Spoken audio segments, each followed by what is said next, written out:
2, 3,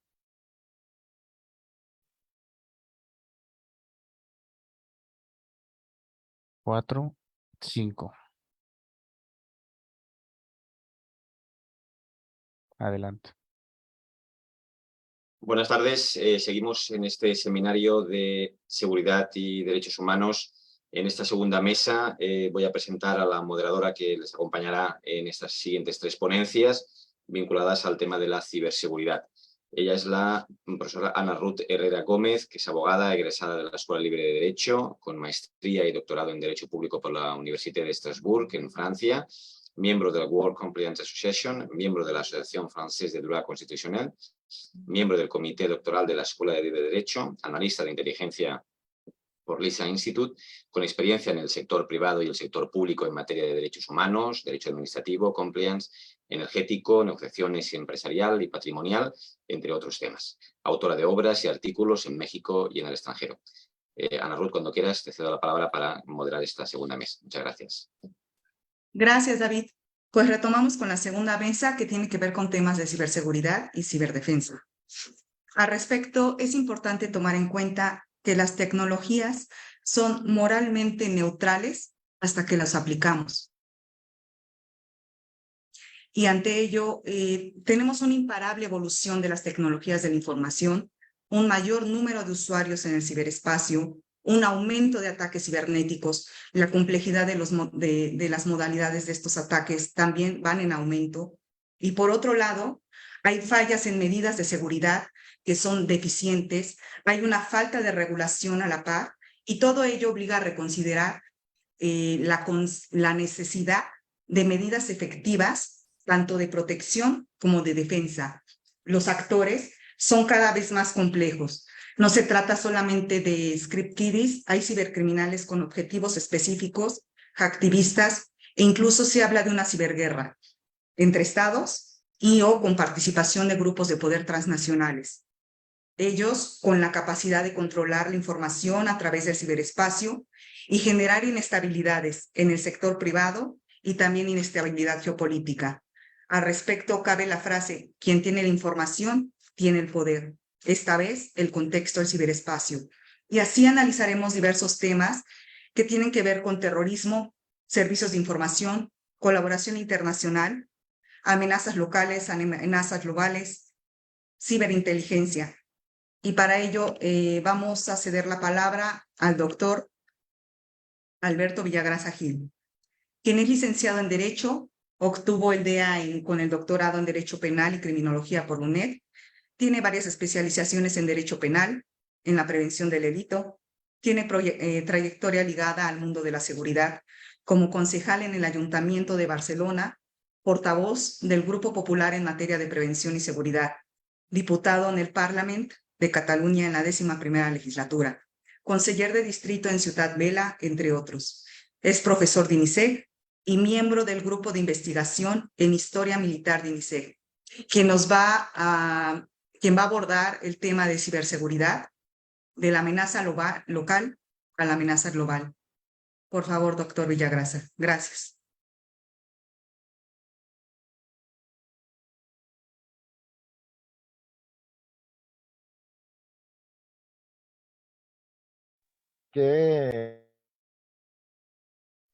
Porque tenía otros tiempos, ¿no? Y me disculpo si luego me tengo que desconectar un poquito antes. Como bien decía la moderadora, le agradezco la invitación y el pase de la palabra. Y la ponencia la quería denominar de lo local a lo global, porque muchas veces damos muy poca importancia a la seguridad ciber en el mundo local o en nuestro mundo entorno más particular. Vamos a hacer un repaso muy rápido de cómo ha evolucionado, porque a veces no somos conscientes de cómo ha evolucionado todo el tema de Internet y lo que es las nuevas tecnologías desde los años 80. Antes, en los años 80, si recordamos, lo que cabía en información en este pequeño dispositivo, en los años 80 posiblemente eran ordenadores de 4 metros por 2. ¿no? Y eran ordenadores que estaban destinados pues, a grandes empresas, grandes compañías, y lo veíamos como que tener un dispositivo informático a nivel particular en nuestras casas particulares era impensable. Sin embargo, a los 10 años, sobre los 90, esos ordenadores empiezan a entrar en nuestras casas. Empezaba a entrar lo que es la informática en las casas particulares, sobre todo también en las empresas, pequeñas y medianas empresas, y teníamos mucha información en esos dispositivos. Aquello de la información es poder era porque nosotros teníamos nuestra información en cada uno de nuestros dispositivos. El tema de Internet era algo muy extraño. Yo recuerdo que en España enviar un mensaje a través de Internet a partir más o menos del año 95, uno tenía que llamar por teléfono a Telefónica y decir, oiga, voy a enviar una llamada de datos a tal teléfono. Y tenías que avisar que ibas a enviar un archivo a través de Internet. Esto cambia a partir del año 2000, entra Internet en nuestras casas, empieza a operar, empezamos a interactuar a nivel de Internet pues con otras personas, todas las instancias y las fronteras se hacen mucho más cortas y al final ya, a partir de 2010, interactuamos con redes sociales, eh, podemos interactuar y hacer transacciones desde casa en la otra punta del mundo en breves minutos, hacer una conexión como la que hoy hacemos aquí, ¿no? Que podemos participar diferentes personas en diferentes puntos del planeta, pero sí que es verdad que podemos obtener mucha información. Antes decíamos que teníamos información que era nuestra y era información que podíamos generar y que podíamos recopilar nosotros. Ahora, tras Internet, es verdad que hay mucha información, pero la información pierde calidad. Tenemos mucha información, pero no toda esa información es buena información. No es buena, no toda es buena. Y por eso hay que saber qué información nos sirve y qué información no nos sirve. Por Internet hay mucho fake, hay mucha información deficitaria, mucha información falsa, mucha información que no nos sirve. Y por lo tanto, no todo lo que pasa en la red es verdad. Y cuando hablamos de lo local, es que no somos conscientes de que nosotros cada día estamos amenazados. Uno puede pensar que esto de la ciberseguridad no va conmigo, no va con mi casa, no va con mi pequeño comercio. Nos equivocamos.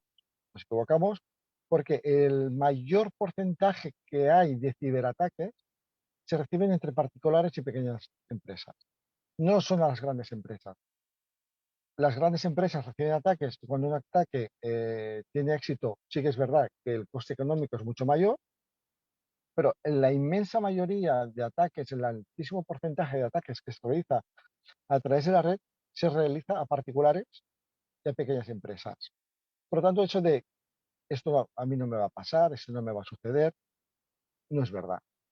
Porque aparte no es cuando a una persona, a un particular le pregunta qué es la ciberseguridad, muchas veces te dice, no, tener seguro mi ordenador. No. Ahora ya no es el ordenador, el celular, el teléfono móvil, es la PlayStation, ¿no? Son las videoconsolas, es el Smart TV, las televisiones inteligentes que nos pueden hackear a través de la Wi-Fi nuestro televisor y ver qué hacemos cada día. Por lo tanto, sí que va con nosotros y es algo que nos afecta día a día. Y seguramente si abrimos nuestro correo electrónico, podremos detectar cada día o casi cada día que recibimos phishing, que no somos conscientes que lo recibimos porque ya lo damos por algo habitual. Y esos son ciberataques.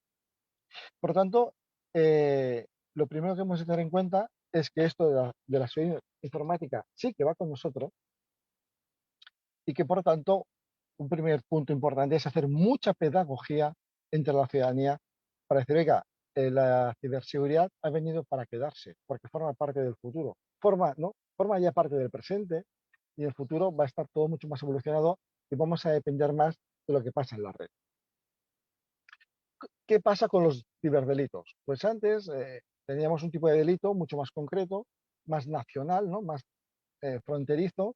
Podíamos detectar quién era el delincuente, podíamos tener pistas de quién podía ser la persona culpable del delito, pero todo esto cambia con el ciberdelincuente. El ciberdelincuente es una persona pues, que se prepara bien, preparada, entiende de informática, que el autor es difícilmente identificable muchas veces, es difícil identificar al autor, el escenario de la comisión del delito es de difícil ubicación, puede ser que yo esté atacando desde España a una persona en México pasando por un servidor de Rusia, por ejemplo, por lo tanto, el escenario del delito es complicado.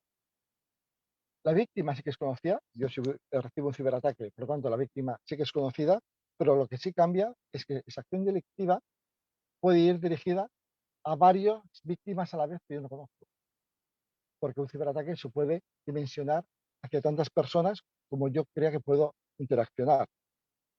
Y luego el tipo de delictivo es muy variado. Digamos que el tipo de delictivo casi siempre es suplantación de identidad y fraude de forma muy resumida, pero tiene una gran diversidad de formas de actuar, ¿vale? ¿Esto qué hace? Pues que al final la sociedad internacional sea consciente de que hay que colaborar, porque la ciberdelincuencia no tiene fronteras, no conoce de legalidad, y sí que es verdad que como la legalidad al ciberataque, al ciberdelincuente no le importa, va a actuar a través de los medios que crea más conveniente para tener su rendimiento económico a través de la acción delictiva. Como no podemos garantizar quién es el delincuente, como no podemos identificar de forma fehaciente muchas veces desde dónde se ataca, todos estos parámetros cambian de lo que es la delincuencia tradicional y por lo tanto la sociedad internacional empieza a actuar para intentar crear cauces de colaboración y coordinación. Es aquí donde sale el convenio de Budapest. Yo quiero hacer mucho hincapié en este convenio. Yo sé que México está como observador, creo que tiene algunos problemas, o creo que el problema, no me equivoco, venía por un tema de coordinación con la legalidad interior con lo que es el convenio, pero Europa, que desde hace años ya tiene una tradición de crear escenarios de colaboración internacional, crea ese germen para intentar crear eh, un tipo legal de colaboración a nivel internacional porque entiende que el ciberdelito trasciende de todas nuestras fronteras. Y por tanto, sin colaboración internacional, tanto en la cooperación judicial, gubernamental y policial, no puede haber éxito en la lucha contra el cibercrimen. ¿Qué exige el convenio de Budapest? Como todos los acuerdos internacionales, una pérdida o una pequeña pérdida de la soberanía nacional de lo que es a la hora de legislar. En Europa esto no nos importa porque sabemos que al final lo que se trata es de armonizar dentro de un escenario internacional en el que se acuerda un escenario y al final perder esa pequeña soberanía sobre ese tema legal no importa porque al final lo que vamos a hacer es ganar en seguridad jurídica, ganar en seguridad judicial y ganar en seguridad y colaboración contra la ciberdelincuencia. Cuando se hace o cuando se empieza a crear el convenio de Budapest, como decía, busca la armonización legal de los países que la vayan a ratificar. ¿Qué es lo que quiere también? Mejorar las técnicas de investigación y aumentar la cooperación entre los países firmantes del convenio. Y dentro de este marco es muy importante poder armonizar leyes, porque si yo pido la colaboración de un tercer Estado, será mucho más fácil si nuestras leyes, sin ser iguales, son semejantes y tienen una cierta armonización. Por eso es importante creer en los convenios internacionales, sobre todo en la lucha de la delincuencia del futuro, ya de presente, pero será mucho más complicada de futuro si no damos ese paso. La Unión Europea, como decía, da ese paso, cede ese trabajo que realiza a la sociedad internacional y se crea el convenio de Budapest. Hay una parte importante que es que intenta involucrar también al sector privado. El sector privado de las telecomunicaciones se benefician económicamente, es lícito, porque al final son empresas, pero tienes una responsabilidad con el servicio que das. Entonces, lo que intenta el convenio también es esa colaboración público-privada en la lucha contra el cibercrimen y de alguna manera también nos da, y a las empresas también, una seguridad jurídica mayor para poder luchar contra el crimen, porque sabe que tienen unas garantías dentro de un escenario internacional y también le protegen a la empresa. Por eso en el convenio define lo que es proveedor de servicios. Dice, oiga, usted es proveedor de servicios según el convenio y trabaja en un país miembro del Convenio de Budapest tiene usted esta definición y por lo tanto está obligado a ayudar y a dar ciertos servicios y ciertas informaciones que sean necesarias para luchar contra el cibercrimen. Me quedan 4 minutos, pero voy rápido. ¿Qué hace también el Convenio de Budapest? Pues intenta luchar contra los delitos a nivel global que van contra la confidencialidad, la integridad y la disponibilidad de los datos y sistemas de información, contra lo que son los delitos informáticos, que al final viene a ser un resumen del phishing, ¿no? Porque es la lucha contra la falsificación informática y la lucha contra el fraude informático. Hace hincapié en la lucha contra los delitos de ciertos contenidos, como es la pornografía infantil. Entiende que proteger a los menores es importante y hace mucho hincapié el Convenio de Budapest en esta lucha. Intenta proteger también lo que son los derechos de propiedad intelectual, ¿vale? Todo esto está muy bien, pero se encuentran con un problema a la hora de potenciar lo que es la cooperación internacional, que es el garantizar la evidencia digital, las pruebas digitales. Y de ahí viene el segundo convenio. El segundo convenio de Budapest, que va en esta línea, y lo que intenta es facilitar las pruebas y la evidencia digital a los países firmantes también del segundo convenio, para que al final la investigación policial sea más ágil, más eficiente y la colaboración sea mucho más fuerte. Porque las pruebas digitales, las evidencias digitales, al final son muy volubles. Son pruebas que si no se actúa con rapidez, se pueden borrar, se pueden modificar, se pueden traspasar a terceras personas y borrarlas en nuestros archivos. Son pruebas que si las modificamos, muchas veces por no tener la integridad como prueba, pueden tener no validez en un juicio. Por eso el segundo convenio de Budapest hace mucho hincapié en lo que es la prueba digital y la rapidez a la hora de obtener la prueba de un tercer país. Involucra también a esas empresas de servicios de telecomunicaciones que dice, oiga, si un tercer país le pide una información, aunque usted no tenga, el domicilio social en ese tercer país, usted se lo tiene que dar porque forma parte de este escenario internacional. Y eso es importante porque al final también las empresas empiezan a tener una responsabilidad y si saben que son conscientes de que tienen que participar de las evidencias digitales a la hora de las investigaciones que hay. Y eso es lo que hace el segundo convenio. El segundo convenio básicamente se trata de actuar de forma ágil, rápida, potenciando la colaboración y la cooperación de lo que son las pruebas y evidencias digitales para un juicio y una investigación. Y eso es importantísimo, porque como decía, la prueba digital es muy voluble, es débil, es modificable. Y muchas veces a la pequeña mínima modificación pierde la carga de fuerza en un juicio. Por eso yo creo que es importante, yo no sé cómo está ahora mismo México, yo sé que pidió en el 2006 poder firmar el convenio, sé que ahora mismo estáis como observadores en México del convenio, pero yo creo que es importante que cuanto más países formen parte del convenio de Budapest, más fuerza podrán tener los estados a la hora de luchar contra el crimen, contra el cibercrimen. Un crimen que no entiende de fronteras, un crimen que no entiende de normas legales y que si no hay cooperación internacional efectiva, rápida y contundente, no podremos parar el ciberdelito, que además ellos van avanzando en su sofisticación, en sus maneras de actuar. Sin embargo, a nivel legal, pues si no somos capaces de tener una unión internacional amplia, pues podemos caer o ir siempre a no un paso, sino 5 pasos detrás del delincuente. Creo que he llegado al cuarto de hora y yo lo dejaría aquí agradeciendo pues la invitación que me habéis hecho a participar en esta mesa redonda. Muchas gracias.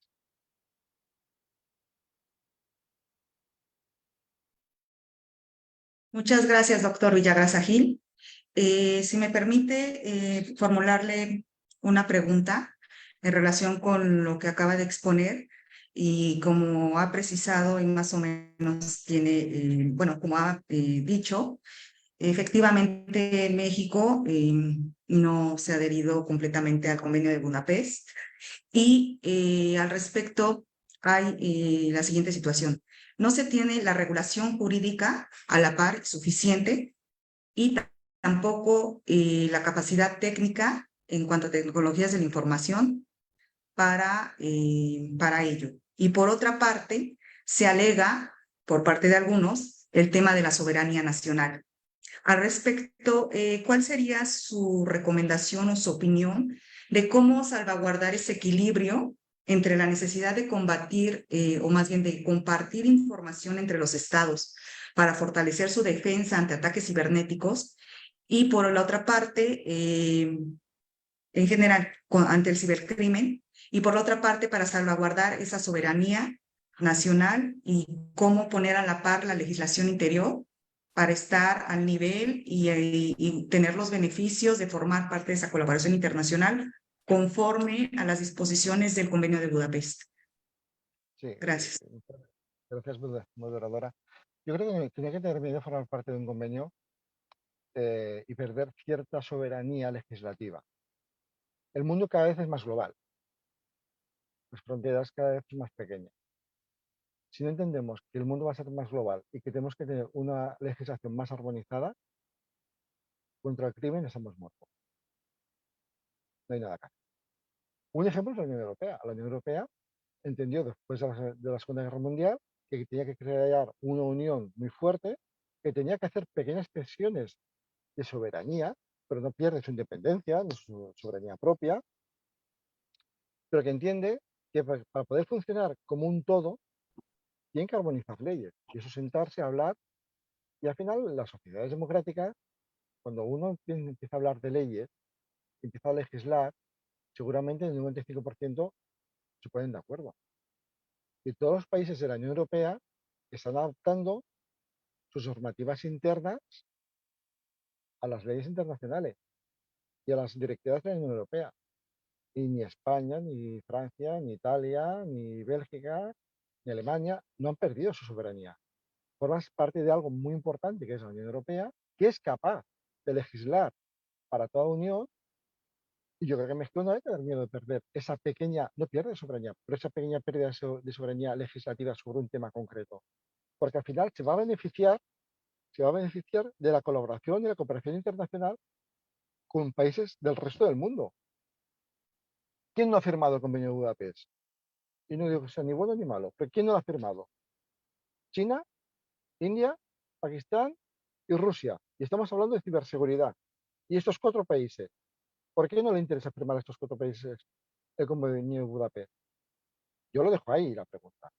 Por eso yo creo que México no ha de tener miedo, ha de ser valiente y decir, oiga, si me falta base legislativa, es que el propio convenio me lo va a dar. El propio Convenio de Budapest me va a dar la base legislativa porque al final tengo que armonizar mis leyes al convenio.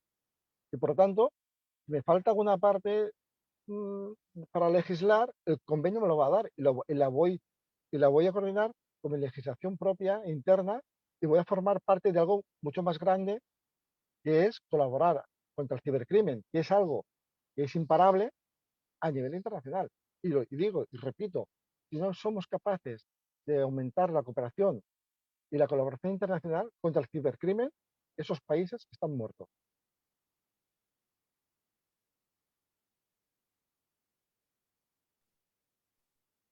Gracias.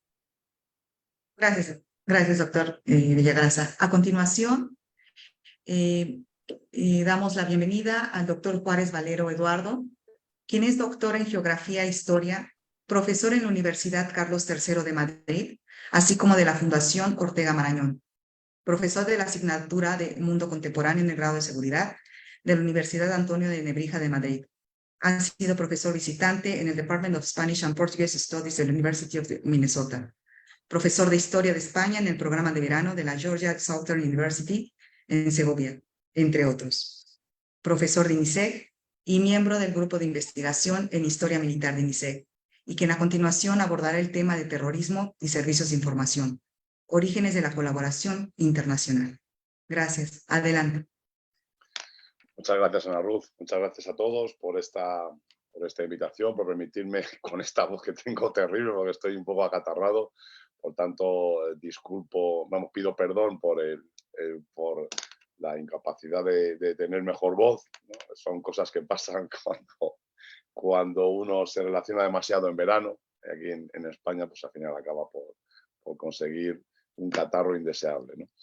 Bueno, la verdad es que cuando David de Caixán me propuso participar en este seminario, yo tenía claro la evidencia de la necesidad de comprender la colaboración internacional, sobre todo en términos de ciberseguridad. Es decir, es impensable el poder llegar a afrontar la defensa de esas amenazas nuevas, reales, ¿no?, sin contar con una colaboración internacional. He estado escuchando atentamente, especialmente al profesor Villagrasa, el colega, acerca de lo que estaba contando, ¿no?, de los convenios de Budapest, de los dos convenios de 2001 y 2022, cuando se abrió España, en nuestro caso. Y ha variado, ha tocado bastantes veces, ¿no?, el tema de la soberanía nacional y de la colaboración internacional.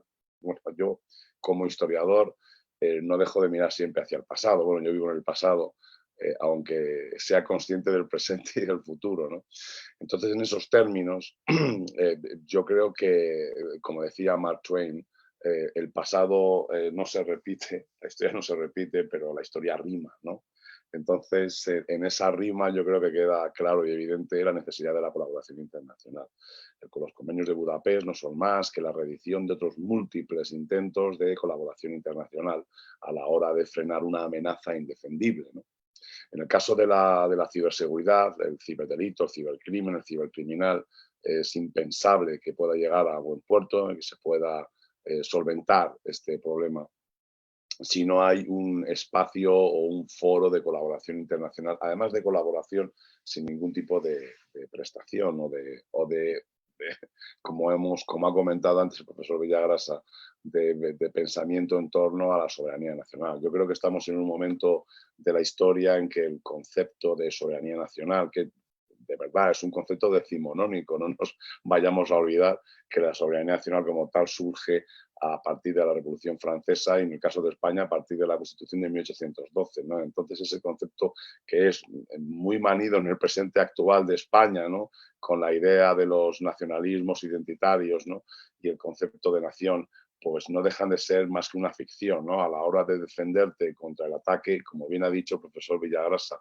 individual de quien sea, a través del espacio virtual. Bueno, es que ¿cómo te va a defender la soberanía nacional, el respeto a las leyes de tu país y las fronteras y las características de elaborar legislación propia para el territorio que compone la identidad en la que estás viviendo si te está atacando una banda organizada, como bien decíamos antes, ¿no?, una banda organizada patrocinada por un cártel ruso que está utilizando una serie de individuos que hackean un servidor en Taiwán? Entonces, ¿cómo te vas a defender frente a ese tipo de amenaza?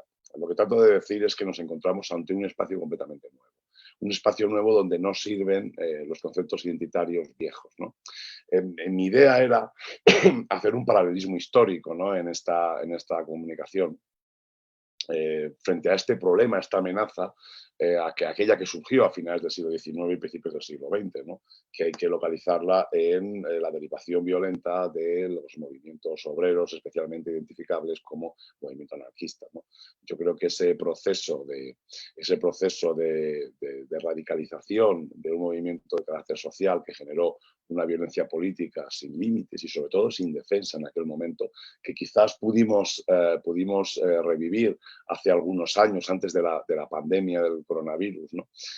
Sobre todo en las actuaciones violentas, terroristas, por parte de Daesh, ¿no?, ISIS, como queramos llamarlo, ¿no?, o ISIS, perdón, o Daesh, o el Estado Islámico, como se quiera reconocer, defender los que sufrimos, en el caso de España, en el caso de Francia, del Reino Unido, de tantos otros lugares, ¿no?, donde se sufrió, Estados Unidos incluso, esta violencia incontrolable, ¿no?, que es la radicalización de individuos dentro de un espacio donde no existe la seguridad de que puedas controlar o anticipar ese proceso de violencia, en este caso terrorista. No voy a decir violencia política, porque en el fondo, si utilizo este concepto, se puede aplicar a cualquier tipo de violencia, ¿no? Incluso cualquier ataque, ciberataque. Estoy pensando en los ataques, por ejemplo, a las elecciones presidenciales en Estados Unidos, en 2016, que tuvieron ese carácter de ciberataque que siempre se acusó, ¿no?, a Rusia de haber promovido esa línea, ¿no?, de ciberataques contra el proceso electoral. Incluso en España, ¿no?, también se ha hablado en los procesos de aquellos, me gusta decir riots, ¿no?, en inglés, o disturbios, ¿no?, provocados a partir de 2007, sobre todo en Cataluña, ¿no?, en tantos otros lugares, el uso de la desinformación, que no deja de ser el proceso básico y esencial del ciberdelito principal. Yo voy más allá ahí, ¿no? Yo, evidentemente, cualquier tipo de delito que uno pueda sufrir desde el punto de vista individual tiene una solución, pero los delitos globales, la desinformación, el uso permanente de fake news, de patrañas, me gusta más usar el castellano, ¿verdad?, en lugar de fake news, decir patrañas, ¿no?, de patrañas, de mentiras, falsedades, para alterar la opinión pública en un momento concreto y determinado. Todo esto efectivamente necesita de una colaboración internacional. ¿Qué vamos a hacer en España si un proceso electoral es atacado a través de las redes sociales por un grupo de bots que están originados en el sur de China? Pues evidentemente, fuera de un contexto internacional que pueda detener este proceso de ataque, de ciberataque, pues no se puede hacer nada más que identificarlo. Ese es uno de los pasos, ¿no? Pues como decía, a finales del siglo XIX y principios del siglo XX se produce lo que se llamaba una epidemia de violencia, una epidemia de ataques, ¿no?, generado por esa derivación del anarquismo que tiene poco que ver, ¿no?, con el anarcosindicalismo y la lucha obrera, y más bien con la búsqueda de un proceso revolucionario por las bravas, es decir, intentar generar un proceso de propaganda por el hecho, propaganda por la represión, buscar ataques, destrucciones, magnicidios que generen una respuesta de un Estado no democrático, como eran en aquellos momentos los Estados. No nos olvidemos que estamos hablando de entornos no democráticos, entornos llamados entonces liberales, ¿no?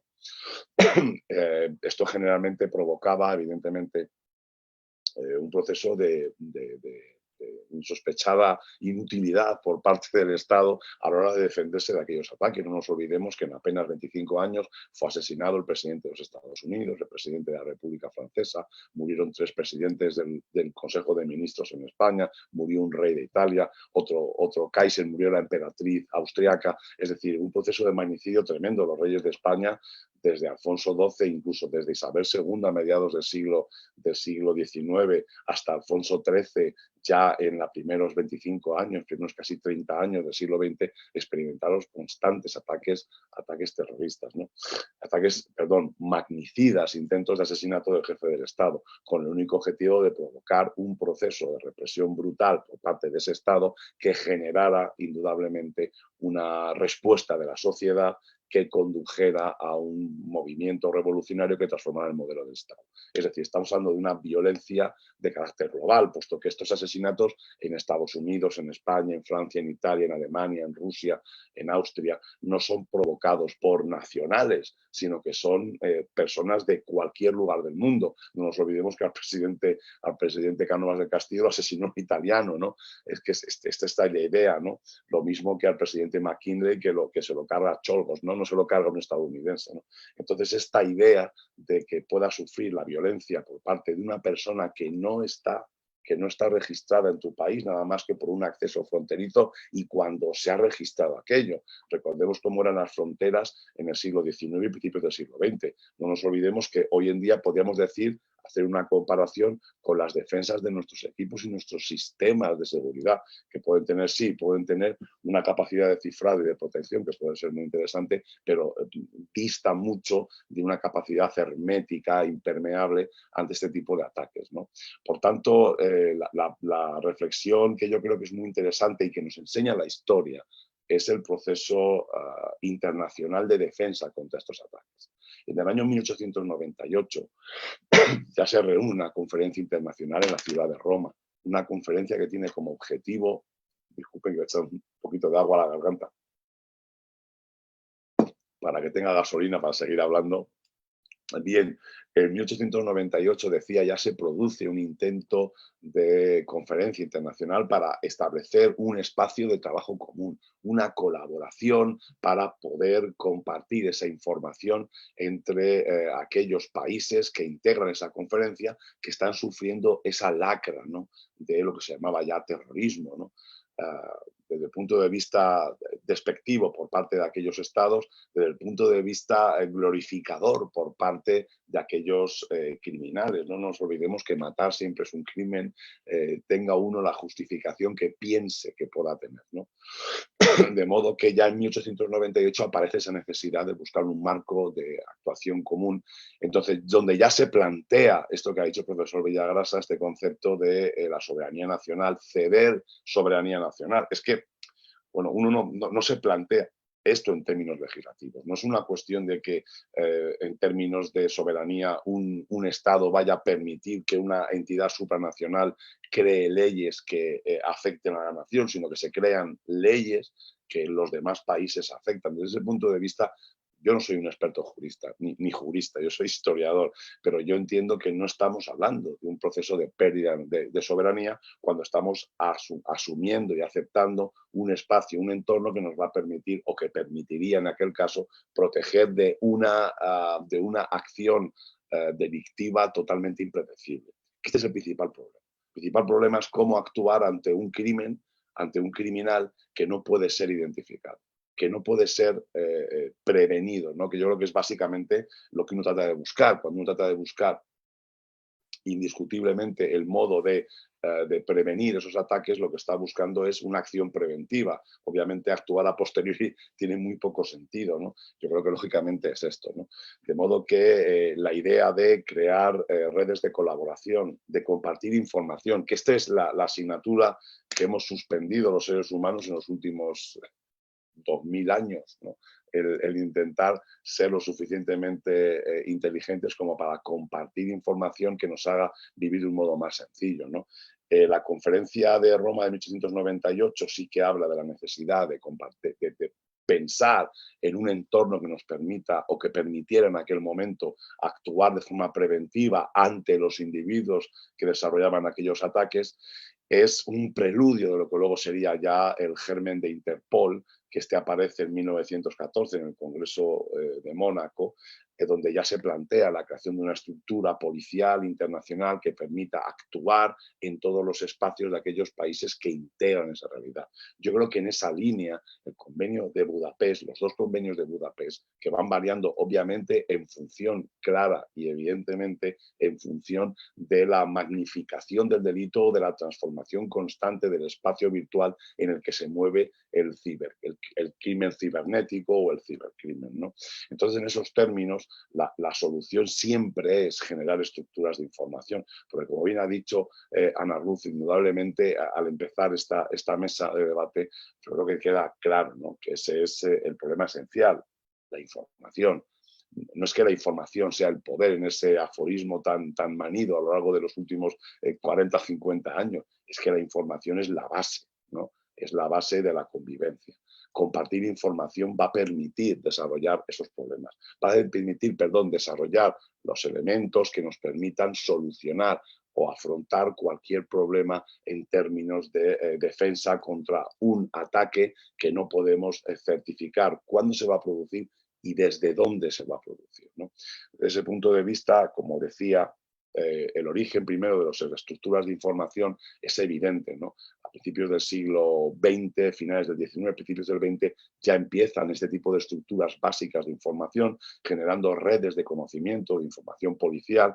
Yo creo que la primera y más famosa o más eficaz fue la que desarrolla la policía francesa, que llegó a tener incluso sedes o agencias de información preventiva, especialmente una en Barcelona, ¿no? En Barcelona estaba liderada por el comisario Bonecarrer, ¿no? Yo creo que esto es muy interesante, saber cómo se previene hace más de 120 años, ¿no? Cómo se previene, cómo se trata de luchar de forma preventiva contra la comisión de un crimen, de un delito que no puedes fijarlo porque se produce en un espacio que no es realmente controlable, ¿no?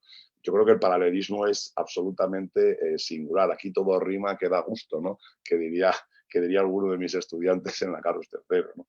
esto rima que da gusto. Indudablemente, los convenios que se pueden constituir, los espacios que se pueden crear, no hacen más que reiterar en esta necesidad de generar estructuras de información cooperativa que permitan el actuar contra esta falta de ubicación, esta ubicuidad, ¿no?, total del cibercriminal, ¿no? Pero yo siempre voy más allá, vuelvo a decirlo, es decir, el problema yo no creo que radique tanto en el crimen puntual como en los ataques globales, ¿no? ¿Cómo se defiende un Estado ante un ataque, un ciberataque por parte de la entidad que sea o del grupo que sea en el momento crítico que sea, ¿no? Estoy pensando siempre en los procesos electorales, ¿no? Como estos ciberataques no son bombas cibernéticas, ¿no?, sino que en realidad son procesos de transformación de la opinión. Es dificilísimo trabajar y luchar contra la desinformación. No hago otra cosa con mis estudiantes que hacerles luchar para comprender qué es la desinformación y cómo altera en tu proceso cognitivo, esos sesgos que va generando esa manipulación de la información. Es el ataque principal. Bueno, esto es lo que pretendían aquellos anarquistas tirando una bomba en la calle Cambios Nuevos, en la procesión del Corpus, matando niños y matando personas, demostrar, uno, que la religión era algo negativo y dos, que el Estado los machacara para generar una propaganda por la represión que provocara, obviamente, una respuesta global de aquella sociedad, ¿no?, completamente desigual. Creo que voy terminando ya, porque en este tema puedo seguir hablando horas, porque me parece además muy interesante. Creo que en términos de investigación histórica siempre hay que plantear estos términos, estos temas desde un punto de vista comparado. Creo que la historia comparada es el futuro y la aplicación básica de la investigación. Ya para terminar, recuerdo hace unos 6, 7 años, cuando, como decía, estaba en efervescencia la actuación de Daesh en cualquier lugar del mundo, ¿no? Se producían estos ataques, lo que llamaba la gente lobos solitarios, y recuerdo el debate en la Radio Nacional de España. Estábamos una serie de historiadores y periodistas y políticos y debatíamos en base a esto, ¿no? Debatíamos en torno a cómo se actúa contra algo que no puedes prevenir. Obviamente, aquellas personas a principios del siglo XX, hay dos factores que lo van a cambiar, ¿no? Principal. Primero, la aparición de políticas sociales para acabar con la necesidad de buscar una revolución, es decir, desarmar a tu enemigo, ¿no? Desde ese punto de vista, yo creo que implementar la seguridad de los estados con un lenguaje, un espacio global de protección sería uno, ¿no? El otro factor que terminó con aquellos procesos de violencia política fue, como bien estará pensando David, que me está viendo, que lo estoy viendo desde aquí, fue la Primera Guerra Mundial, ¿no? La Primera Guerra Mundial acabó con estas redes de información policial, potenciando la aparición de redes de información militar, ¿no? Lo que son las redes y las estructuras generales de inteligencia militar, puesto que ya aquello no se trataba de un conflicto de unos obreros que estaban recorriendo el mundo o de una masa obrera desigual, y se había convertido en un conflicto que luego veríamos que sería global. Por tanto, ya a partir de ahí, y esto sí es muy interesante, estamos hablando de la protección de los intereses nacionales, no de la soberanía nacional, que yo creo que es el problema esencial a la hora de comprender esa globalidad de la soberanía de la que empecé a hablar en mi intervención. Yo creo que ya es suficiente. Yo seguiría hablando, ya lo digo, pero creo que así he planteado bien, ¿no?, lo que quería comentar, el proceso de comparación histórica entre momentos y, sobre todo, entre consecuencias y maneras de atacar ese problema, que la historia siempre es esa madre que nos dice lo que va a pasar y a la que nunca, nunca, nunca hacemos caso.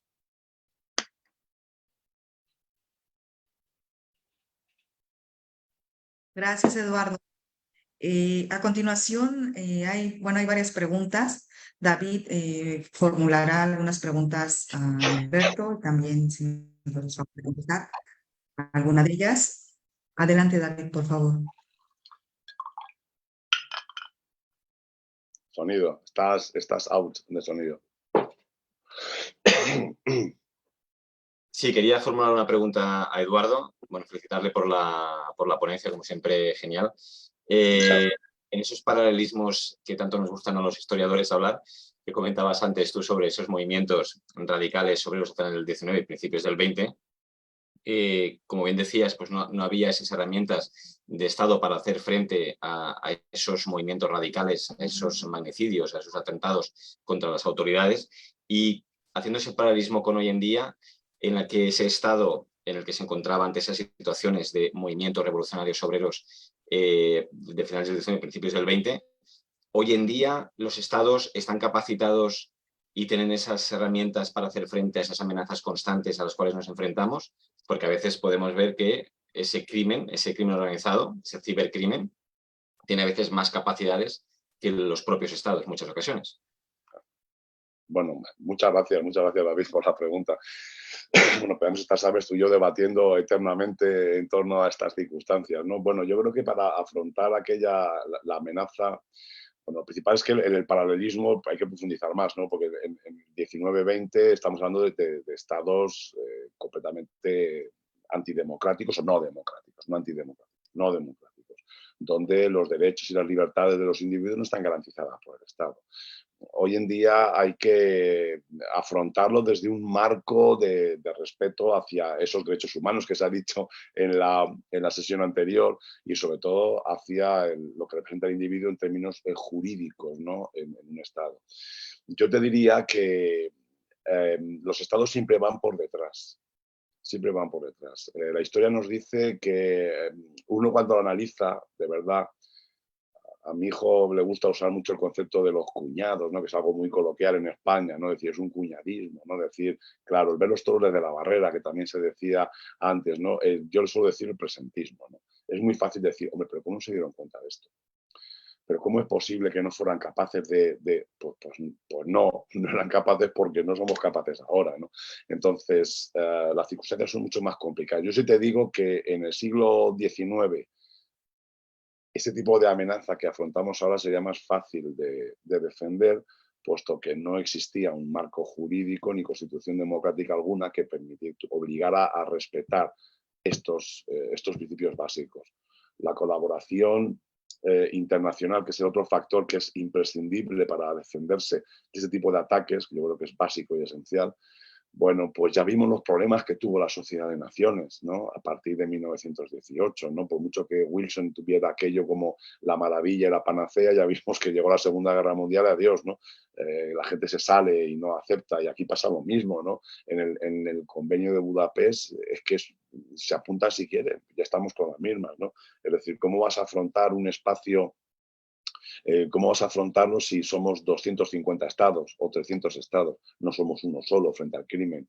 Entonces, el problema es que el crimen siempre beneficia a alguien.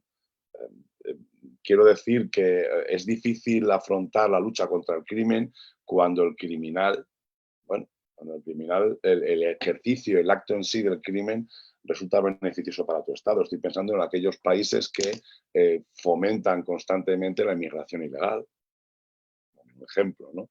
En aquellos países que fomentan permanentemente la piratería, que fomentan el uso de canales de cibercrimen, porque eso revierte en el beneficio propio de aquel país. Y bueno, seamos sinceros, están criminalizando o están actuando criminalmente en otros lugares, no aquí.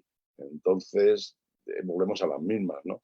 Es decir, básicamente lo que precisan los estados es un marco jurídico, no político, jurídico por todos los estados aceptados que permita afrontar esa lucha. En la historia nos dice que no ha sido posible nunca. La única posibilidad que ha habido es que no hubiese esa identidad nacional, sino que fuese todo una unidad, siendo la unidad político-social del Imperio Romano, por ejemplo, ¿no? que actuaba contra ese tipo de amenazas, no existían porque todo era Imperio Romano. Entonces, todo sea la Tierra, todo sea globalidad, hay un único Estado. En las distopías, por ejemplo, que crea George Lucas, ¿no? Estoy pensando en Coruscant, ¿no? En Star Wars, ¿no? Donde todo un planeta es una ciudad, con lo cual está sometido a una única ley. Entonces, ¿eso sería lo posible? No sé. Yo creo que fracasaremos estrepitosamente como siempre. Y además el criminal siempre es mucho más imaginativo porque no tiene que estar sometido a cuestionamientos políticos a la hora de tomar decisiones jurídicas. Muy bien, muchas gracias, Eduardo, por la excelente respuesta. Gracias.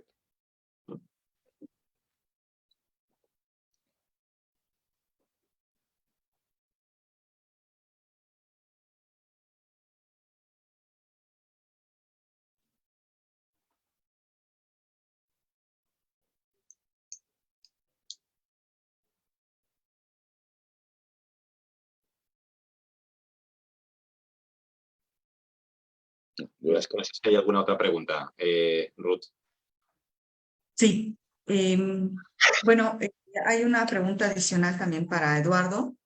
¿Cuál es su perspectiva o probable evolución de esta situación y el cibercrimen y amenazas globales en aproximadamente 10 años y sobre todo ante el panorama de una probable ciberguerra, ataque a infraestructuras críticas y obviamente pues los efectos a nivel global a nivel global y a nivel público?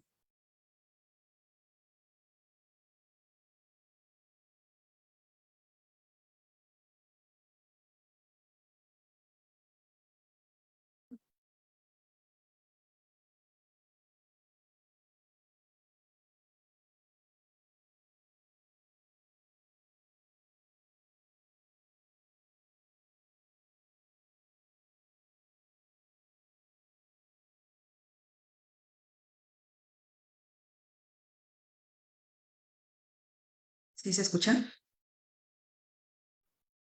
Creo que Eduardo se ha desconectado. Sí, te escuchamos a ti, Ana Ruth, pero Creo que se desconectó. Sí, está sí, conectado, está se está conectando el audio. conectando. Si no, pues continuamos, si les parece. Sí, si no, No sé Igual, si has escuchado la pregunta, Eduardo, que le has hecho a Ana Ruth. No sé si. ¿ya se conectó? Perdón, no Sí, lo veo. Eduardo, creo que Ana Ruth tenía una pregunta para ti. No sé si la has escuchado. Sí, o si no, si ahorita se reconecta. No se oye, Eduardo.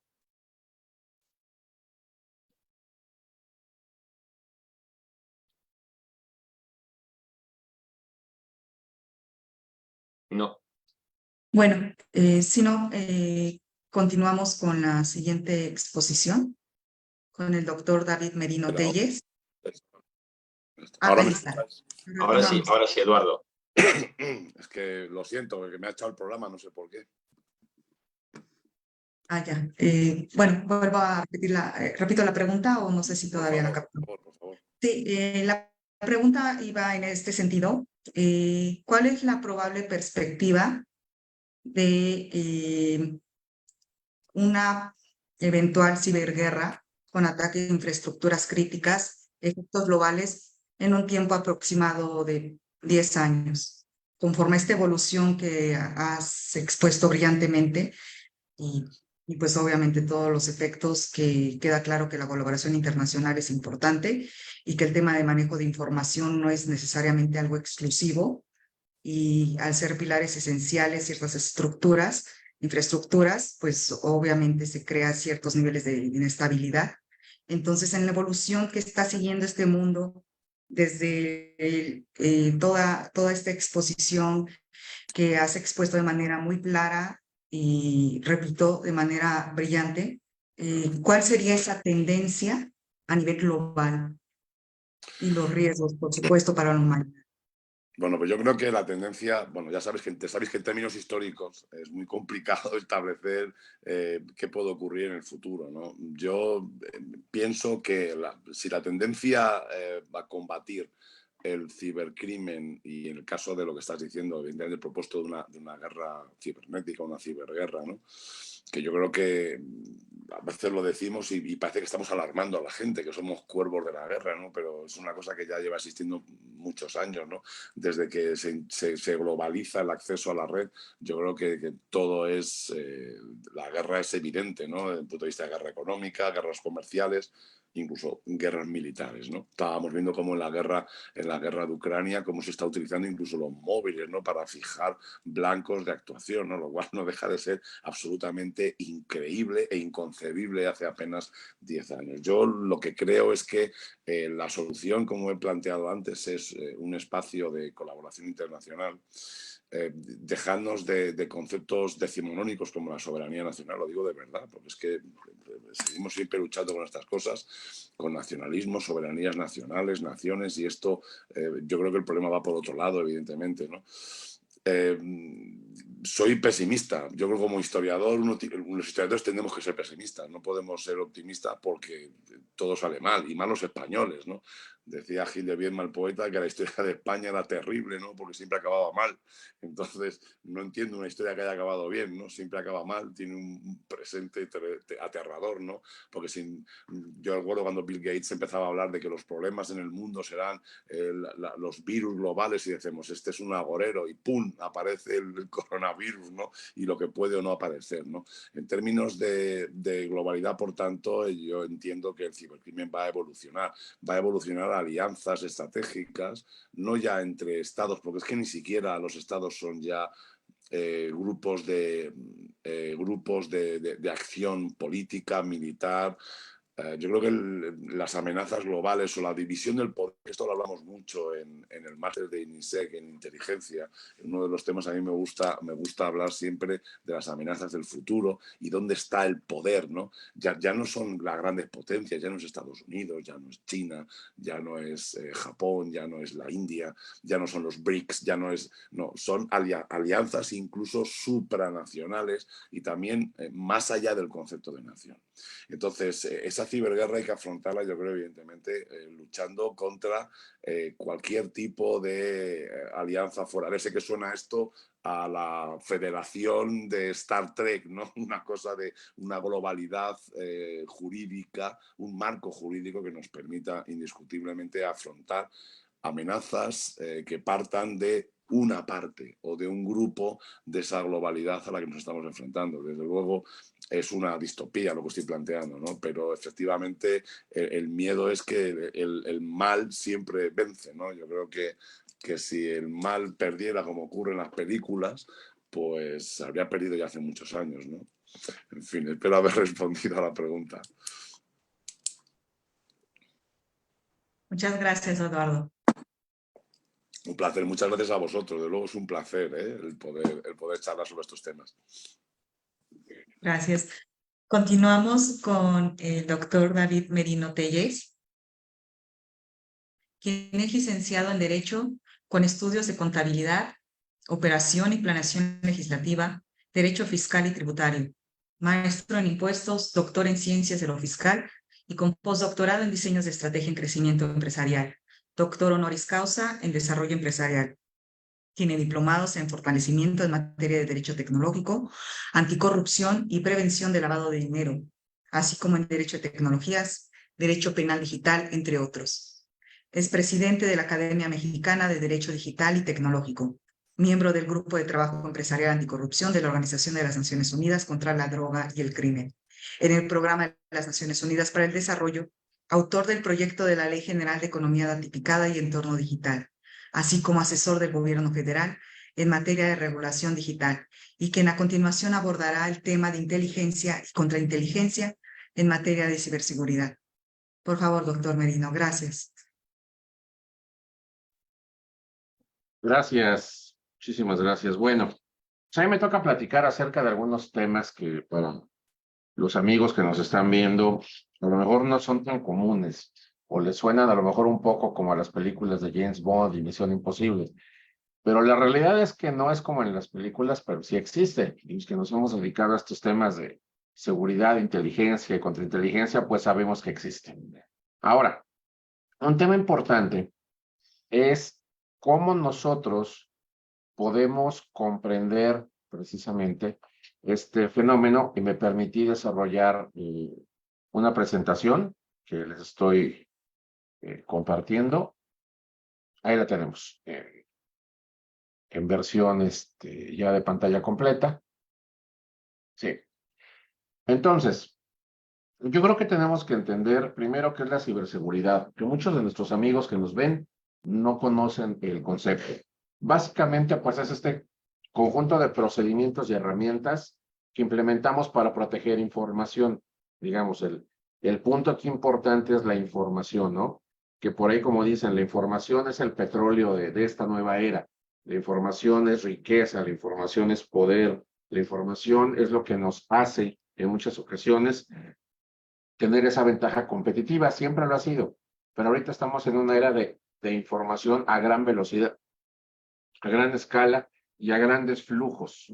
Ahora bien, esa información se almacena, se genera, se transmite y se procesa por medios digitales o sistemas electrónicos. Y entonces, pues las entidades tienen que tomar acciones para mitigar los riesgos que enfrenta precisamente el ciberespacio para disminuir un ciberataque. Y entonces tenemos que comprender las definiciones de ciberseguridad, ciberataque y ciberresiliencia. La ciberseguridad son esas acciones que toman las organizaciones para mitigar los riesgos, para disminuir la probabilidad de sufrir un ciberataque. Y un ciberataque es el intento no autorizado por vía digital para acceder a un sistema, ¿sí?, que puede ser de control o acceder a un dispositivo electrónico o a una red para sabotear el funcionamiento, extraer información, extorsionar, y se dividen en ataques dirigidos y no dirigidos. Y tenemos la ciberresiliencia. Esa ciberresiliencia, pues es la capacidad de mantenerse seguras por esas organizaciones en el largo plazo. Una vez que tenemos nosotros que ver eso, que comprendemos esos conceptos, pues tenemos que ver que representa un reto tanto a nivel Estado como a nivel individuos privados. ¿Por qué? Porque obviamente, pues ambos trabajan en temas de ciberespacio. Y entonces, pues tenemos que comprender que existe la seguridad de la información y la seguridad informática. No es lo mismo. La seguridad de la información es el término amplio que abarca toda la información de una organización pública o privada y abarca tanto el mundo digital como también el mundo físico.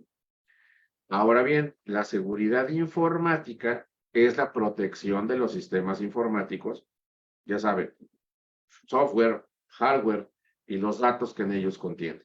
Es decir, toda seguridad informática es seguridad de la información, pero no toda la seguridad de la información es seguridad informática, ¿sí? Ahora bien, tenemos los niveles en los cuales, voy un poco rápido para respetar el tiempo que nos habían dado. Este tema del ciberespacio, que diseñó el ingeniero Gonzalo Araujo en estas láminas, él lo divide precisamente en seguridad de la información como la base, posteriormente la seguridad informática, como ya vimos, la seguridad informática es parte de la seguridad de la información, y como tercer nivel o el escalón superior, lo que es la ciberseguridad. Y todo eso vive y convive dentro del ciberespacio. Y entonces, ¿aquí qué sucede? Pues se generan estándares, ¿no? Por ejemplo, tenemos la ISO 27001, que es este estándar internacional de sistemas de gestión de seguridad de la información, para evaluación de riesgo e implementación de controles de confidencialidad, integridad y disponibilidad precisamente de la información, ¿sí? La información, ¿cómo la puedo tener si yo soy una organización? La puedo tener impresa o escrita, ¿sí? Pero también la puedo tener almacenada electrónicamente. En México puedo tenerla también de las dos. Si la tengo de las dos y ya la digitalice, es importante que cumpla con la NOM 151. Así que además de temas de firma electrónica, también habla de temas de digitalización. La información también puede encontrarse o ser transmitida por correos o algún medio electrónico. Puede estar en algún dispositivo de foto o video, o bien hablada o grabada en una conversación. Entonces, tenemos que proteger toda esta información. Cuando hablo de protección de la información, no me refiero nada más a lo que es en México la Ley Federal de Protección de Datos Personales en posesión de particulares o la Ley General de Protección de Datos Personales en posesión de sujetos obligados. O fuera de aquí, bueno, en las legislaciones de protección de datos y privacidad que cada uno tenga, ¿no? En Europa, pues bueno, se tiene la norma madre, ¿no? Es el Reglamento de Protección de Datos. Ahora, esta información me refiero a la protección digital, a la protección cibernética, que debe de ser una protección tecnológica, administrativa y física. Son los tres niveles de protección que debemos de tener. Y entonces eso nos lleva, al hablar de protección, pues entrar al término seguridad, al tema de seguridad. Básicamente, ¿qué podría ser una seguridad si hablamos en temas digitales?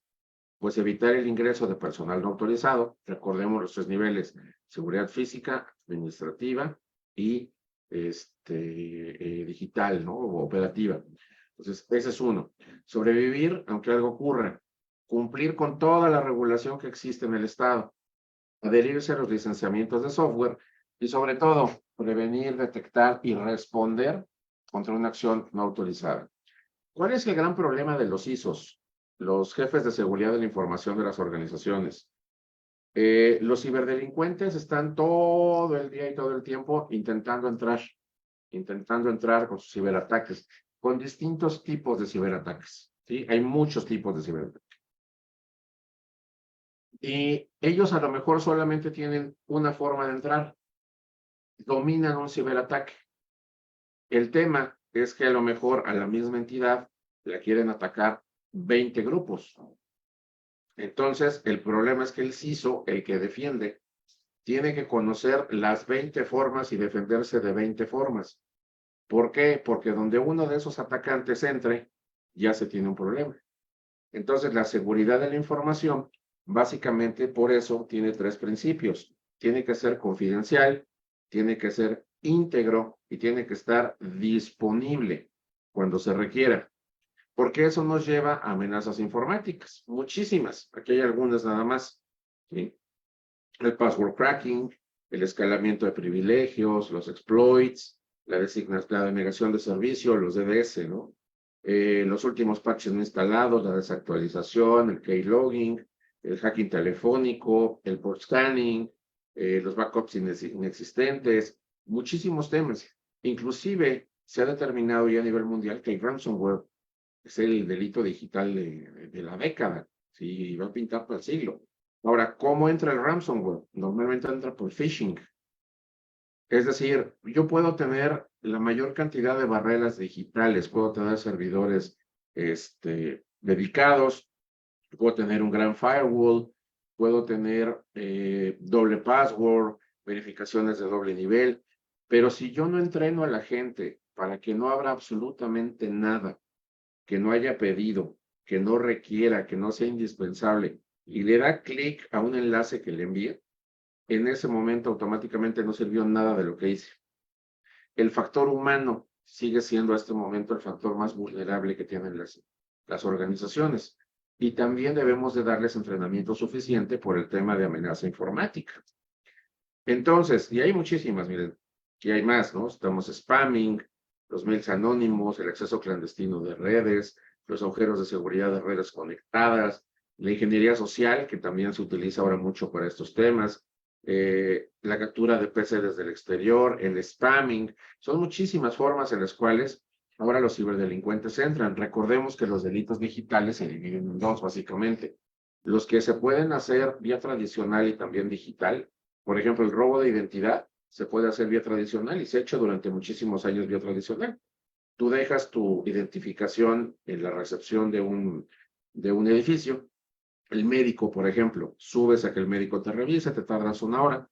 Cuando regresas te lo devuelven, pero ya le tomaron fotografía del frente y el reverso. Te robaron tus datos. Es distinto el robo de identidad, que eso es importante, a la utilización de datos, ¿eh? Son 2 conductas diferentes. Ahora se hace también en materia digital, mucho se hace hasta por ingeniería social. Ese es un delito que es un delito tradicional, pero que también tiene una forma de hacerse digitalmente. Pero tenemos los que sí son delitos digitales por sí, es decir, sí, solo sí, se pueden realizar vía digital, como cual, por ejemplo, el acceso no autorizado a redes. Entonces, una de las cuestiones aquí muy importantes que nosotros tenemos que trabajar es el que de una o de otra forma hemos tenido amenazas que han ido subiendo. Tenemos vulnerabilidades, los criminales, obviamente, que es el crimeware. Luego tenemos el spyware. Luego ha subido al intelligent botnets.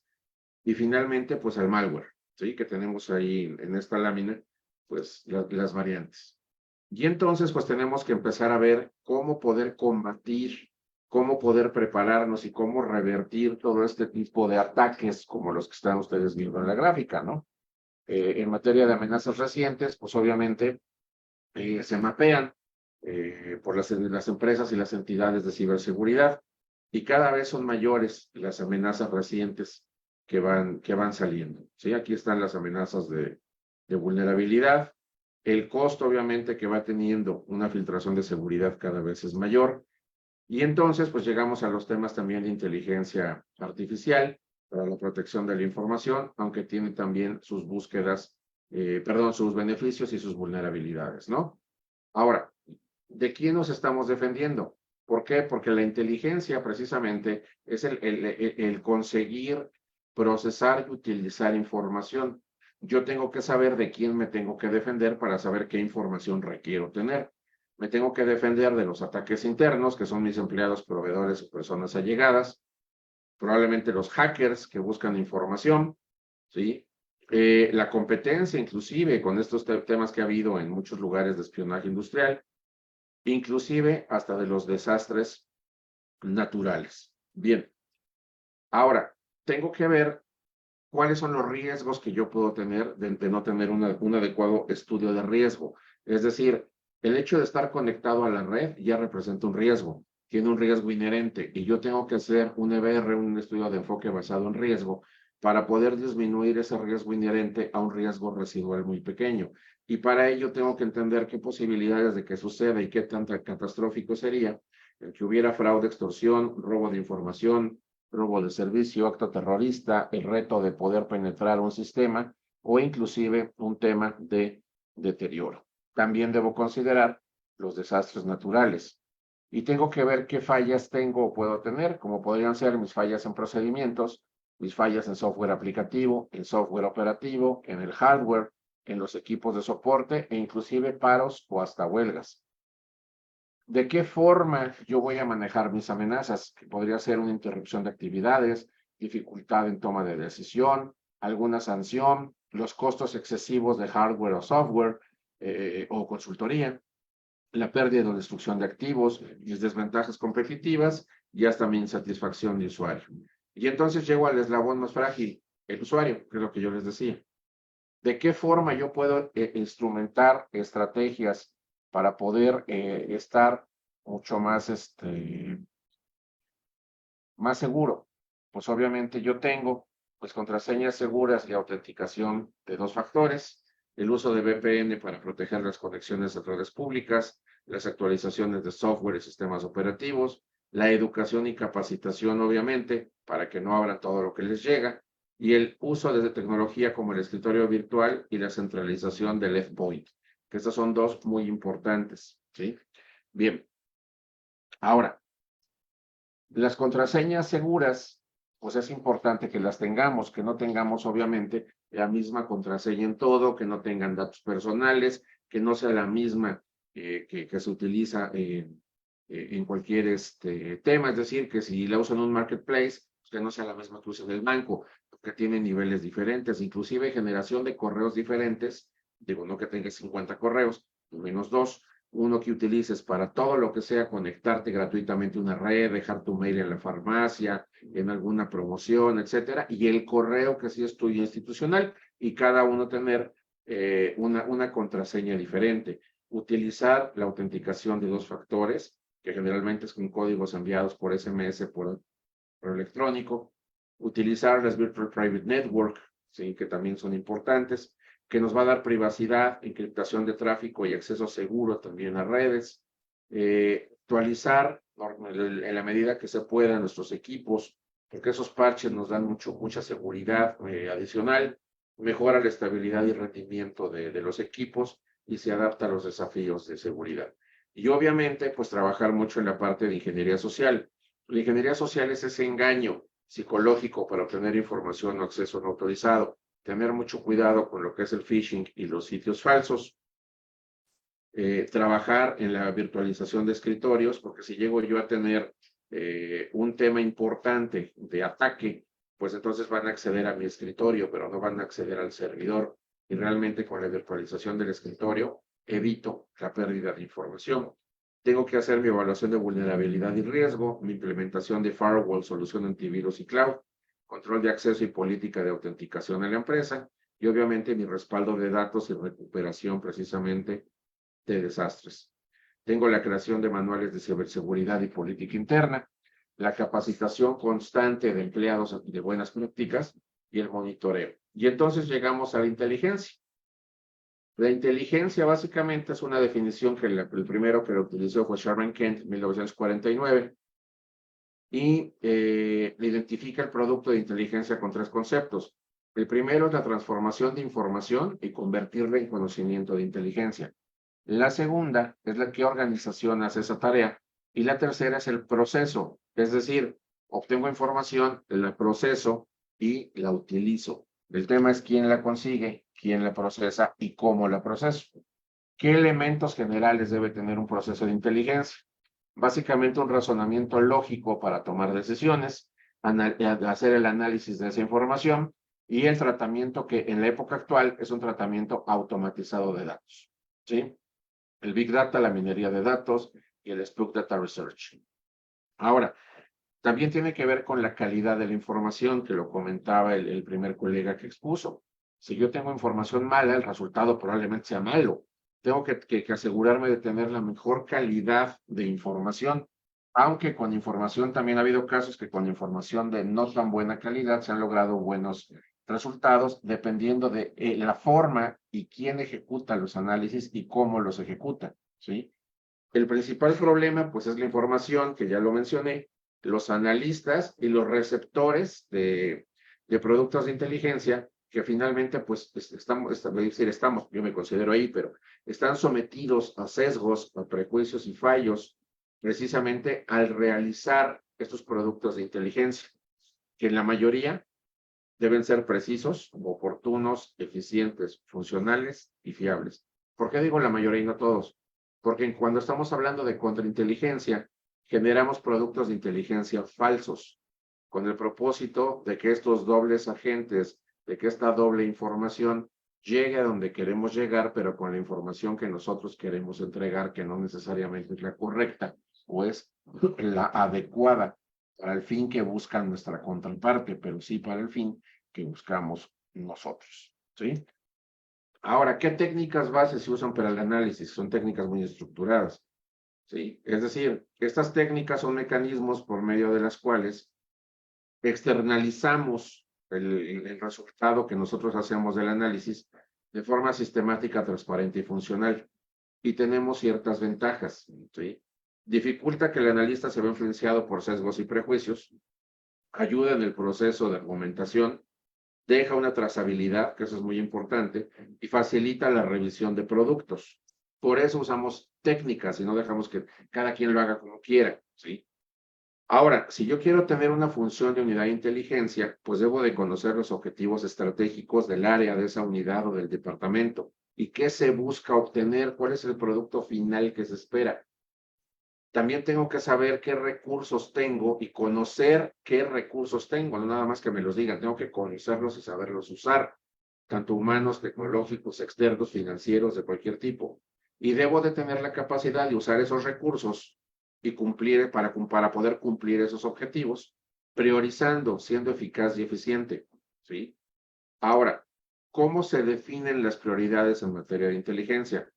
Si es algo a corto y mediano plazo o es algo a largo plazo, ¿sí? Si es a largo plazo, pues obviamente necesito generar informes de inteligencia. Esos informes a largo plazo, ¿sí? Se hace de acuerdo a las necesidades. Cuando básicamente es a medio o corto plazo, el informe de inteligencia no se basa en un plano o programa, se basa en preguntas concretas. Es decir, tú dime qué quieres saber o qué información necesitas y yo te entrego un informe que conteste esa pregunta. Sin cambio, si es a largo plazo, dime el objetivo de la directiva de inteligencia que yo tengo que cumplir y te entrego un file, un informe de inteligencia que cumpla con eso. Esa es la diferencia en informes. Es decir, el informe que me estás pidiendo que yo genere de inteligencia es a corto o a largo plazo. A corto, dime la pregunta específica. Dime qué quieres saber, qué te importa conocer, qué requieres de información y cómo la requieres. Si es a largo plazo, explícame la directiva o el objetivo para poder entregarte lo que tú requieres, ¿sí? Hay formas en las cuales se tienen que solicitar los productos de inteligencia, ¿sí? Y es la pregunta, La pregunta debe estar bien definida. Si no está bien definida, probablemente lo que yo entregue no funcione, ¿sí? Ahora bien, tengo que alinear con una directiva de inteligencia, o sea, me refiero a un programa de trabajo que se basa y se realiza por una organización, y esa organización debe ser consciente de que tiene que comunicar adecuadamente lo que requiere, pero también de que mis informes llevan cierto tiempo de elaboración. Y entonces entro en el ciclo de inteligencia básico, en el cual yo tengo la etiología, la inteligencia estratégica y el análisis de escenarios. Primero, ¿qué hago? Hago una prospectiva, hago mi planeación y empiezo a recolectar información. Una vez que tengo la información, la proceso y la analizo, la exploto y la disemino, lo documento y lo retroalimento y vuelvo a empezar. Básicamente ese es el ciclo que utilizan todas las agencias del mundo, el ciclo inicial. Existen ciclos modificados, ¿sí? Y cuando estamos hablando, por ejemplo, de inteligencia financiera en distintas clasificaciones, es un ejemplo de producto de inteligencia, ¿sí? Tengo que ver qué tipos de recolección de información también estoy manejando. ¿Qué nivel de decisión va a tomar cada quien? ¿A qué la quiero? Porque la información puede ser estratégica, puede ser táctica, puede ser operativa, puede ser prospectiva, ¿sí? Es decir, según el nivel de decisión, la información puede ser exterior, interior, departamental, operativa, ¿sí? Y según la necesidad de información puede ser básica, actual o crítica. Y aparte, cómo yo me hice de la información? Puedo utilizar el método MINT, que básicamente es contacto a contacto, o sea, persona a persona, peer-to-peer, como en las películas que nos vemos en un restaurante concurrido o una estación de tren. Los dos llevamos backpacks iguales, mochilas iguales, las dejamos en el suelo y de repente pues nos vamos, cada quien agarra la otra, la cambia, si te sales y listo. Ese es un método MINT, ¿sí? Está el método SINT, que se divide en primaria, secundaria y terciaria, ¿no? Y básicamente ahí lo que nosotros hacemos son métodos de fuentes abiertas, en los cuales vamos tomando pedacitos de información precisamente para poder tener una imagen general, ¿sí? Tomamos y recolectamos fotografías que, digamos, es un ejemplo, imagínense que fuera una fotografía a cada momento, y luego junto esas fotografías en el orden que nuestra experiencia y la técnica nos indican para generar la película, ¿sale? Tenemos el tema de SIGINT, que son comunicaciones, intervención de comunicaciones, obtención de registros, etcétera, y el tema de ELINT, que son radares, GPS, navegadores, etcétera, ¿sí? Entonces, aquí hay un ciclo muy sencillo de fuentes abiertas y cerradas, en el cual podemos tener nosotros agencias de búsqueda de información, fuentes de lugar de origen, clasificación de agencias de búsqueda, selección de agencias también de búsquedas de información, y obviamente, pues vamos a necesitar quien haga ese tema. Y en materia financiera, por ejemplo, lo que utilizamos es, este es un ejemplo, ¿no? De cómo va evolucionando el tema. Ahora, lo que yo concluiría, básicamente, es el comentarles a ustedes, a ver, en materia de inteligencia, cuando nosotros estamos, y con inteligencia, estamos hablando de ciberseguridad, tengo que saber qué información es la que tiene la entidad que quiero proteger, dónde está, ¿sí? Físicamente, cuáles son los procesos de defensa y métodos de defensa que tiene física, administrativa y tecnológica. Y de ahí yo hacer mi estudio de evaluación de riesgos. Tomar la información también de los ataques que estoy teniendo, que eso lo puedo sacar fácilmente del firewall o lo puedo también obtener directamente del tema de la agencia o la empresa que yo tenga contratada como antivirus, como empresa de ciberdefensa, de ciberseguridad, y entonces empezar a trabajar este proceso de análisis de información, ¿sí? Para poder determinar cuál es la mejor estructura de defensa que yo puedo llegar a tener, de acuerdo también a las necesidades de cada una de las entidades. Necesidades económicas, puedo yo sugerir algo impresionantemente bueno, pero a lo mejor es incosteable para la entidad.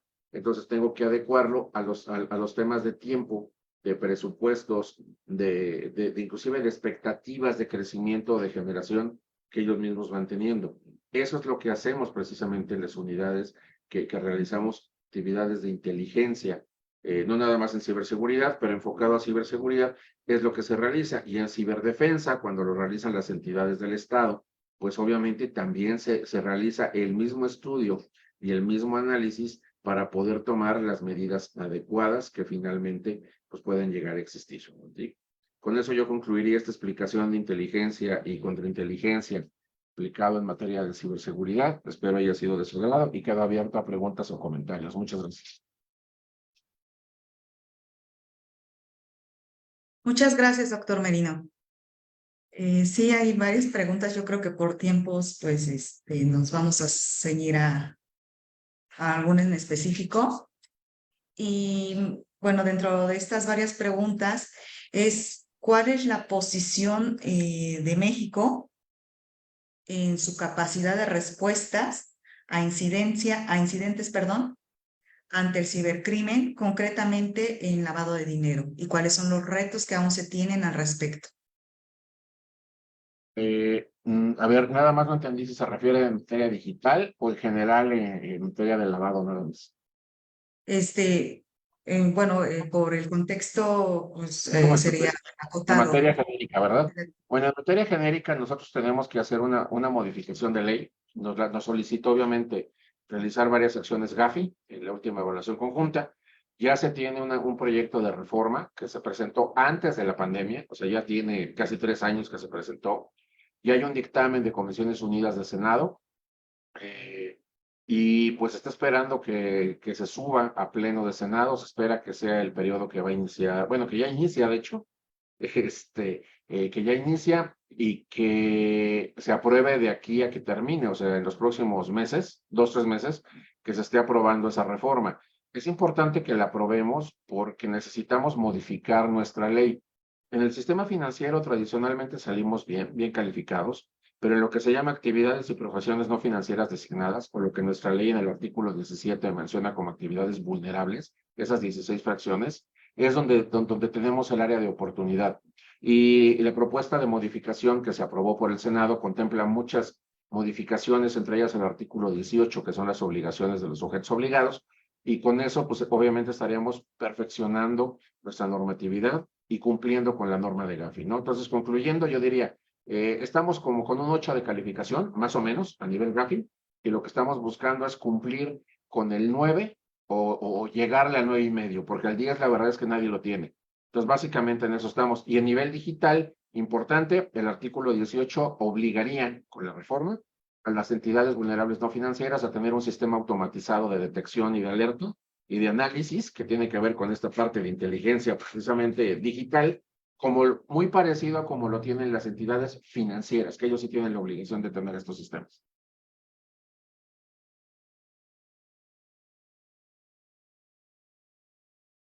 Muchas gracias. Gracias a todos los ponentes. A continuación va a dar unas breves palabras de clausura el doctor Manuel Munive. Antes, solamente acoto unas breves reflexiones, resultado de todas estas interesantes ponencias. Bueno, nos vamos con varias reflexiones. La primera, los problemas que aún tiene México en cuanto al grado de participación de las mujeres en instituciones de seguridad, en donde se observa cierto retroceso debido a que no tienen posiciones de mando, es decir, no hay un porcentaje que se complete siquiera una unidad.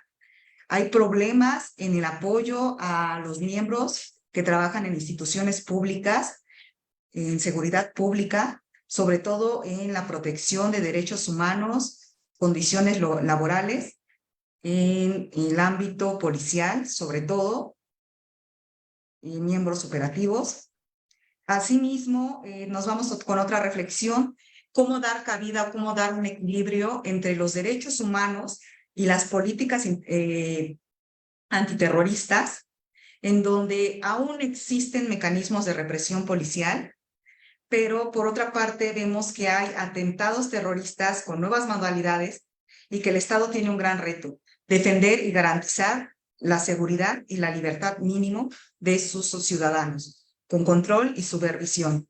Asimismo, vimos cómo las políticas públicas en materia de seguridad no han tenido una continuidad en cuanto a la planeación, la implementación, respaldo mínimo a los miembros de seguridad y la reconsideración del grado de intervención de las Fuerzas Armadas en México también es un tema que ha causado ciertas cuestiones. Y en cuanto a la segunda mesa, pues estamos ante un nuevo espacio, como se especificó, donde ya no hay una delimitación tan clara o no puede ser tan tajante en cuanto al concepto territorio de Estado. Esto ya ha quedado superado ante las amenazas y los efectos globales, en donde es imprescindible una colaboración internacional, donde hablar de forma tajante de conceptos de soberanía nacional o pérdida de soberanía, ya no hay cabida a eso, sobre todo porque estamos tratando con temas de seguridad de los propios ciudadanos, de sus derechos, de sus libertades y cómo pueden ser mermadas, es decir, no solamente son afectados los estados, sino sobre todo los integrantes de la misma. Y finalmente, pues a pesar de implementar las mejores medidas que se puedan tener en materia de ciberseguridad, el seguimiento, el control, la actualización de las mismas es importante porque el ciberdelincuente no descansa y el ataque va a entrar por el eslabón más frágil. Muchas gracias. Doctor Munive. Muchas gracias, doctora.